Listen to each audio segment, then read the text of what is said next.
Shalom, good evening. This is TV7 Israel News broadcast to you from Jerusalem. In a joint IDF and ISA operation, Thai national Natapong Penta was recovered from captivity in the area of Rafah of the southern Gaza Strip. The Islamic Republic of Iran rejects the latest American nuclear proposal aimed at achieving a diplomatic solution. IAEA Director General Rafael Grossi acknowledges that Iran essentially maintains a less coordinated nuclear weapons program. The IDF continued to press ahead with its operations throughout the Gaza Strip over the weekend in yet another successful operation directed by IDF and ISA intelligence. The body of Natapong Pinta, a Thai national, was recovered from the Rafah area in the Gaza Strip. Natapong Pinta was abducted alive by terrorists of the Kataib Mujahideen from Kibbutz Nir Oz on October 7, 2023, and was then murdered while in captivity by the murderous terrorist organization. Following the joint ISA and IDF recovery operation, an identification procedure was carried out, after which the Kingdom of Thailand and the family of Natapong and the community of Nir Oz were all informed. Meanwhile, according to the IDF spokesperson's unit, the leader of Kataib Mujahideen and one of his lieutenants were eliminated in separate attacks. It is important to highlight that the Kataib Mujahideen terror organization was in part responsible for the murderous attack on the community of Nir Oz, to include the kidnapping and murder of several civilians of Israeli, German, and other nationalities, to include Shiri and her two babies, Ariel and Kfir Bibas. Separately, the IDF also operated in a subterranean compound beneath the European hospital in Khan Yunis, where troops found 11 bodies, to include the body of the former leader of Hamas's military wing, the Zardin al-Qassam brigades, namely Mohammed Sinwar. We are here in the city of Khan Yunis. This is the European hospital right behind me. The European hospital in Khan Yunis. You can see the very big hole in the ground right in front of it. This is the entrance we opened for a very big command and control compound, Hamas command and control compound. Yet this is another example of the cynical use of Hamas, using civilians as human shields, using civilian infrastructure, hospitals, again and again. We find those infrastructure. We would prefer not to be here today. I would prefer not to, the IDF would prefer not to hit or target hospitals. We didn't target hospital. It is a big achievement for us, hitting in the outskirts of the hospital and around it without damaging the hospital. General Defrin continued by highlighting that right underneath the emergency room of the European hospital, which was funded by European Union taxpayers, Hamas erected a compound of few rooms. We found underneath the hospital, right under the emergency room, a compound of few rooms. In one of them, we killed Mohammed Sinwar. You can approve now. He was the brother of Yahya Sinwar, the previous leader of this murderous and terror organization, Hamas. He inherited him, and now he was the leader, and we killed him also. Together with him was Muhammad Shabane, who was the head of the Rafah brigade, and several more terrorists who died with him. We will keep going after them until we will achieve our goals. We have to remember, we have 55 hostages still in the hands of Hamas that are being tortured as we speak now, underground, in their tunnels.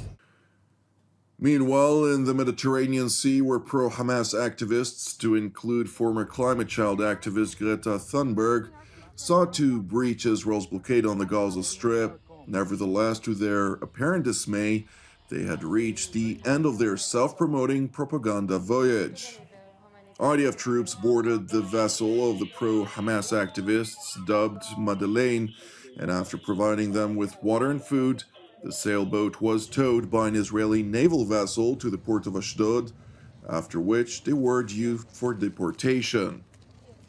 אני מברך את צה"ל על ההשתלטות המהירה והבטוחה על משט מדלן כדי למנוע מהם לפרוץ את הסגר ולהגיע לחופי עזה. הנחיתי את צה"ל להקרין בפני נושא המשט את סרטון הזוועות של טבח השביעי באוקטובר כאשר יגיעו לנמל אשדוד. ראוי שגרטה האנטישמית וחבריה, תומכי החמאס, יראו בדיוק מיהו ארגון הטרור חמאס, שבו באו לתמוך ולמענו הם פועלים, מהם מעשי הזוועה שביצעו בנשים, זקנים וילדים, ומול מי ישראל נלחמת להגנתה. צה"ל ימשיך במלחמתו מול מרצחי החמאס, במלוא צדקתו המוסרית, עד להכנעתו ושחרור כל החטופים והבטחת ביטחונה של מדינת ישראל. Turning to Austria, where the International Atomic Energy Agency's Board of Governors opened their periodic meeting, where Iran's nuclear program topped the agenda. In a press briefing that followed the opening session, IAEA Director General Rafael Grossi acknowledged Iran's breach of its non-proliferation treaty commitments, while highlighting further that following 2003, during the course of which the Islamic Republic conducted several nuclear weapons tests, Tehran continued to maintain a nuclear program with related weaponization aspects. Well, I think the report refers to this in the sense that until the early 2000s, in the assessment of the agency, there was such a thing, and after that, there are so fragmented fragments that could be relevant in this perspective, but there is not enough element or evidence to say that there is such a structured, systematic, well-organized program in this regard. So you're saying this fits in the description that you give that the agency gave in its final assessment in 2015 of saying that there was essentially a structured, coordinated, weapons-relevant program until 2003, and then later there were sort of less coordinated sort of individual efforts that could have been weapons-relevant. Yeah. In general terms, yes. Okay. Amid an Iranian ploy claiming it had retrieved documents about Israel's nuclear program in an attempt to alter discourse about its breach of the Non-Proliferation Treaty, or NPT, Grossi highlighted, despite the fact that Israel is not a signatory of the NPT, that the IAEA was inspecting the civilian nuclear site in question. We've seen the issue of the documents, you said. We've seen some reports on the press. We haven't had any official communication about this. In any case, this seems to refer to SOREC, which is a research facility which we inspect, by the way. Normally people tell me you don't inspect Israeli. Yeah, we do. We don't inspect other strategic parts of the program, but this part of the program we do inspect. Is a research reactor and a research facility. Interestingly enough, the Iranians are seemingly determined to link European nations with Israel's alleged nuclear weapons program in a desperate effort by the Ayatollah regime to justify a nuclear weapons breakout. نکته‌ای که برای ما از قبل وجود داشت روشن بود، اما به نظر میرسه که با استناد به این اطلاعات و اسناد برای دیگران هم روشن‌تر خواهد شد.